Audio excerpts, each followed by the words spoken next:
Welcome to Roll for Insight, the D&D podcast where we dive into the game, the lore, and the internet's favorite arguments. Grab your dice and your character sheet, and let's roll for insight. Hello, welcome to Roll for Insight. In this episode, we're going to be talking about the origin feat, Alert, out of the 2024 D&D Player's Handbook. So, Alert is an origin feat that is available at character creation by choosing either the criminal or guard origin, or by choosing it as a feat later when you level up. Also, if you're using a background or origin from an older D&D version that doesn't provide a feat, you can take this as an origin feat of your choice. Now, this one is a classic and a popular choice, and is very specifically combat-oriented, and you'll get a lot of mileage out of it. So in this episode, we'll be covering the description of the origin feat from the Player's Handbook. We'll review some gameplay uses, plus some benefits and limitations of the feat. We'll pull some ideas and opinions from the internet, and last we'll end with some fun fact information about the feat. Okay, first topic. The origin feat Alert is available to the criminal and guard origins. Now with this feat, you gain the following benefits. Initiative proficiency. So when you roll initiative, you can add your proficiency bonus to the roll. And initiative swap. Immediately after you roll initiative, you can swap your initiative with the initiative of one willing ally in the same combat. You can't make this swap if you or the ally has the incapacitated condition. Now, a few clarifications on the description. With initiative proficiency, the fact that this bonus increases as you level up just makes the feat that much better, as it will scale pretty significantly. So from level 1 to 4, you get a +2 bonus. From level 5 to 8, +3. Level 9 to 12, +4. Level 13 to 16, +5, and level 17 to 20, you get a +6 bonus to your initiative. So this has a huge impact on your placement in the initiative, since your initiative roll is a dexterity check, and the average dexterity score based on standard array is just under 13, which is a +1 bonus to your initiative roll. And even if players are going to boost their dexterity to 14, you're still looking at a +2 bonus to your initiative roll. Now, not every class is going to be boosting their dexterity past that, so the Alert origin feat is already at least doubling your bonus to initiative for a lot of classes, and it only gets better from there. Now, initiative swap is also a fantastic benefit, because while it's not a guarantee that you're going to get a high placement in initiative, this gives your party a lot of flexibility to set up combat to give yourselves an advantage. You can immediately swap your initiative with one willing ally in the same combat, and it does not specify that you have to swap with someone either higher or lower than your own roll. That means you can choose. That means if you roll high, but someone else has an action that could be more beneficial if it's used first in combat, like getting a casting of a crowd control spell off to take some enemies off the battle map, then you can swap places with them. And vice versa, if you roll low,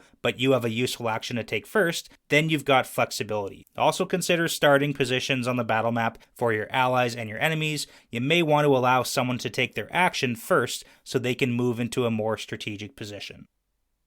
Now, moving into some gameplay uses, as I mentioned, Alert is a classic and a popular choice to take for a feat, and it's very specifically combat-oriented. There is a major change to the older versions of Alert in the previous 5th edition version. Alert was a flat +5 to initiative. You can't be surprised when you're conscious, and creatures don't get advantage on attack rolls against you if they're hidden from you. But the major change here in 5.5 is that it scales with your proficiency bonus, and you have initiative swap. But you do not have immunity to surprise or the advantage prevention from enemy attacks. Now, digging into some combat uses, you've got some great advantages in combat to acting first. So some ideas. Spellcasters acting first lets them fire off the big area of effect spells or crowd control spells, like the classic fireball to clear the room of the grunts and minions, or the hold person or monster or charm spells to take enemies off the board,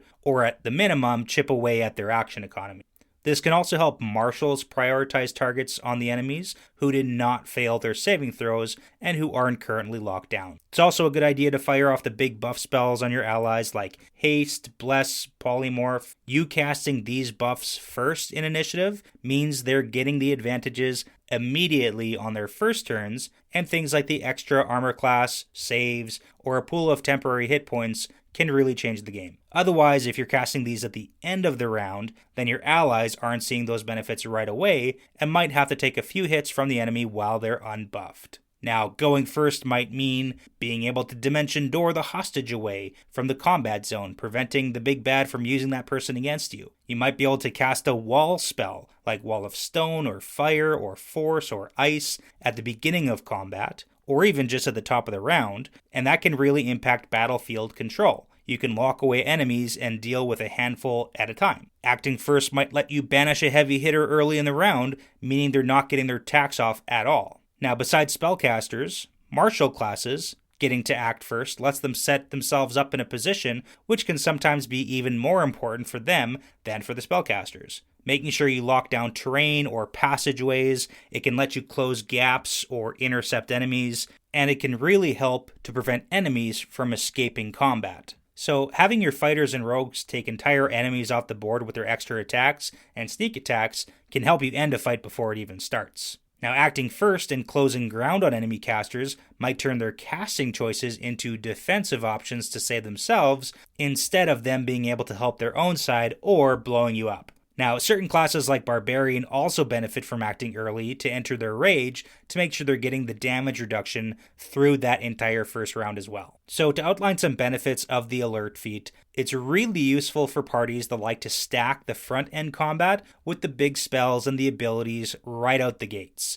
Some builds and parties prefer a more defensive or reactive approach, and in some combats that can be useful or preferred. But keep in mind that going first means you can also use the ready action in response to other characters' actions. So some builds, like Assassin Rogues and other sneak attack builds, can take a big advantage from going first, like getting specific bonuses against creatures that haven't taken a turn in combat yet. There are some limitations though to the alert feat. You'll get less value out of the alert feat if your build doesn't rely on first turn effects, so not everyone in the party even needs alert necessarily, since initiative swap can effectively fill that gap. You'll also get less value out of the alert feat if you already have a high dexterity score, or if you have features that give you advantage on initiative rolls. Because if you're first in initiative, it doesn't actually matter by how much.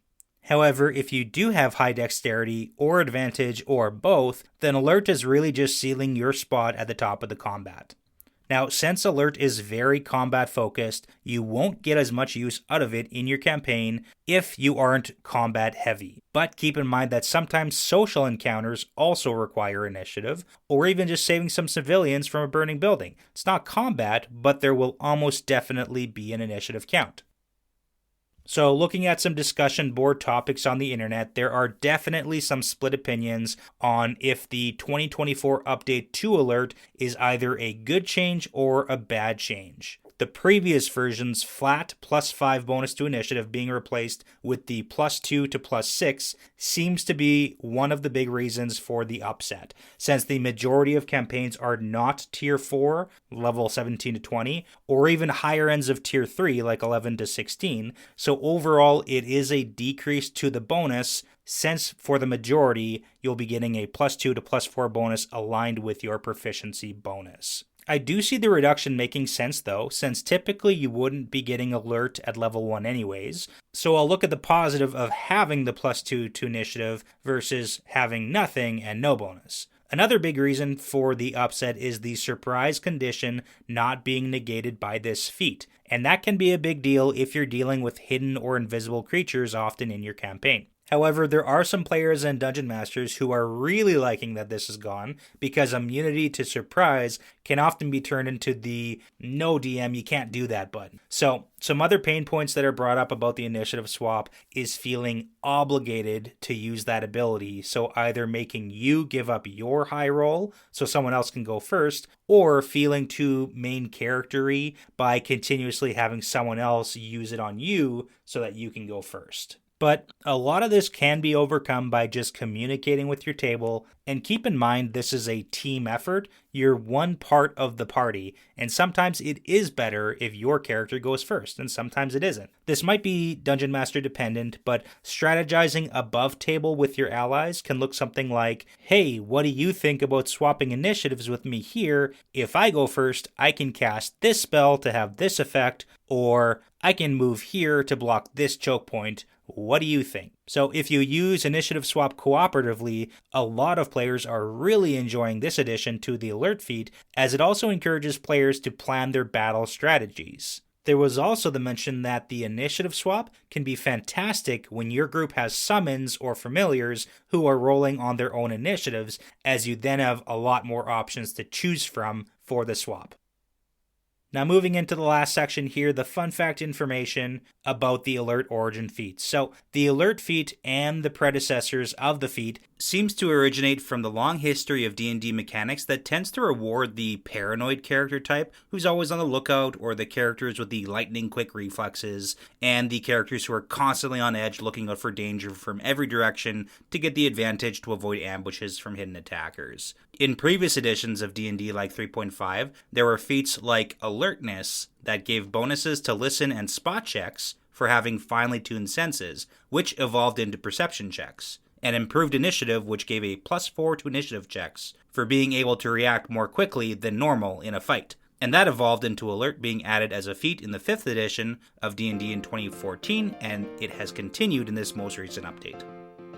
Well, that's it for this session of Roll for Insight. Thanks for listening, and thank you to all our supporters on patreon.com/rollforinsightpodcast. And we will see you next time.